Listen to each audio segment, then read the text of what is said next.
Welcome back everyone, this is still Maui Mallard in Cold Shadow, and I'm still Combat Lobster. We swapped over to the Sega Mega Drive to play Donald in Maui Mallard. This version of the game was never released outside of Europe and Brazil, which is why I've never actually played it before until now. So it's quite interesting to see how different this game is than the Super Nintendo version I used to play as a kid.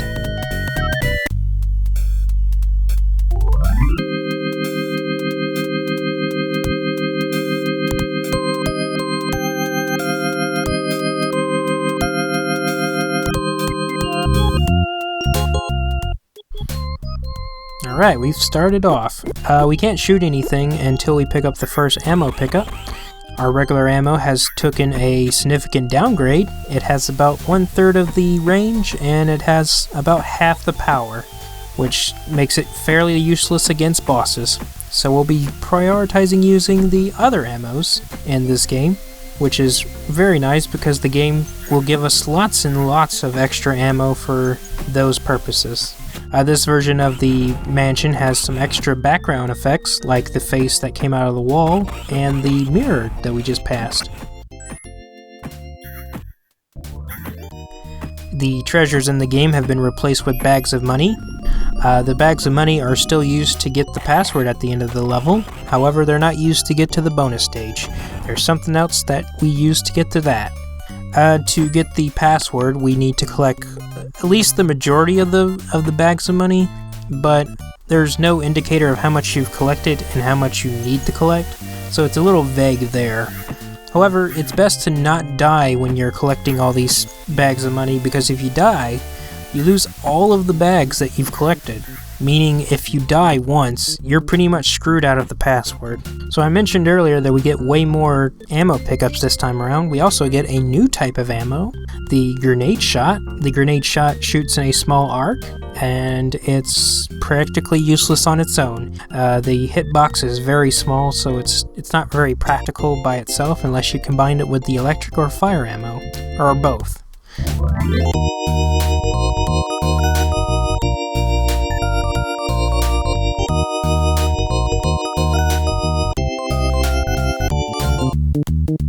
The electric ammo is no longer a spread shot, it's just a single shot that goes to the end of the screen, and it's twice as powerful as your regular ammo. The fire ammo is essentially the same, it's just a boomerang this time around, and the chase pattern is, I don't know, I think it's better in this one than the Super Nintendo version. The fire-electric combination is a lot stronger this time. It does way more damage than it did in the Super Nintendo version, and it's pretty much the go-to ammo for bosses and enemies that you need to take care of very quickly.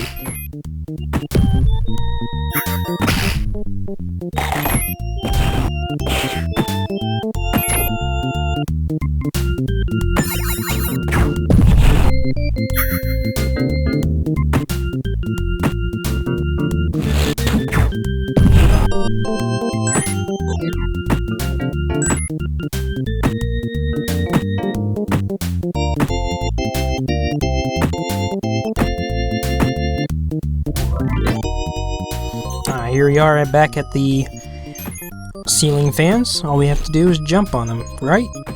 Well, no, it's a lot different this time. Instead of jumping on top of them and bouncing on them, we need to instead turn them off by flicking this switch. So that way we can just jump on them.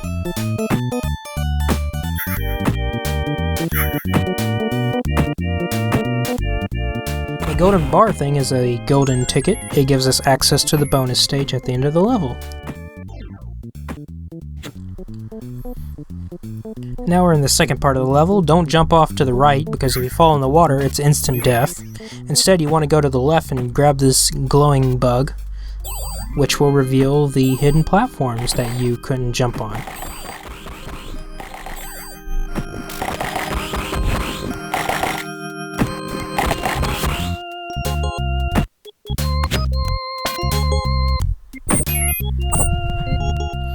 It's pretty much the same from the Super Nintendo version. All we have to do is just move this block over to the left. Luckily this time the darts don't shoot out nearly as often, and if you touch the side of the tiki head, you don't get hurt. So there's a plus there. Also, there's a lot more spikes coming out of the ground.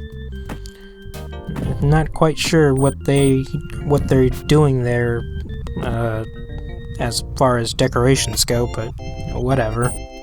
It's a spooky mansion. You can have spikes if you want to. And there's a little secret that leads to a 1-up. It's still in the shape of Mallard's head, but a lot bigger this time.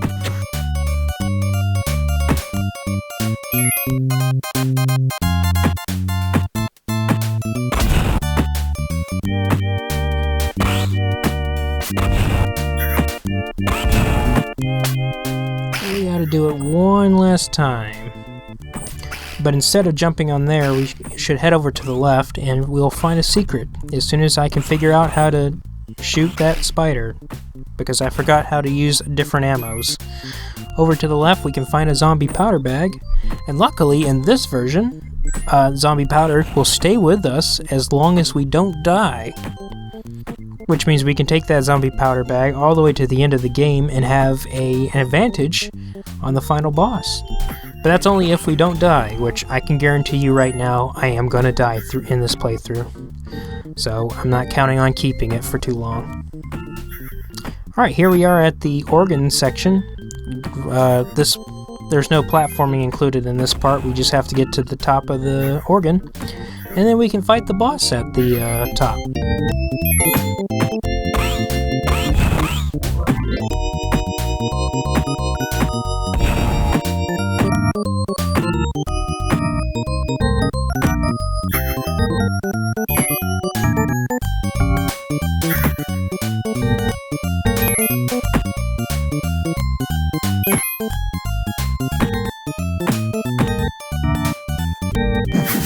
Alright, here we go, boss time.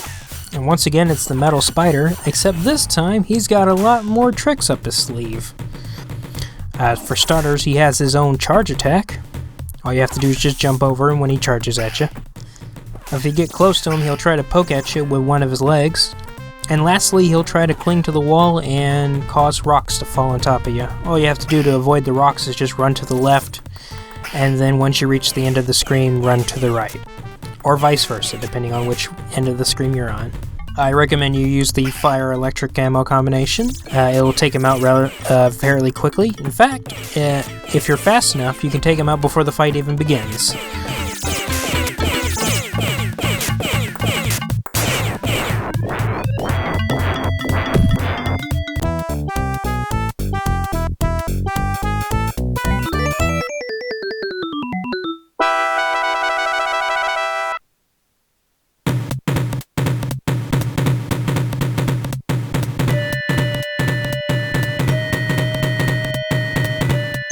Well, bonus stage time. We get to continue a 1-up, a zombie powder bag, and some yin-yang coins.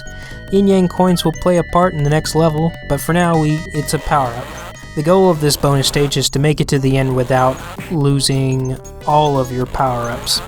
Every time you get hit, you lose one power-up, and once you make it to the end, whatever power-ups you have left over, you get to keep.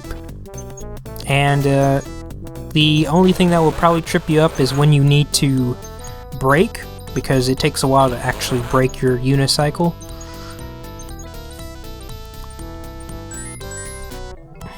And that about does it. I hope you join me next time.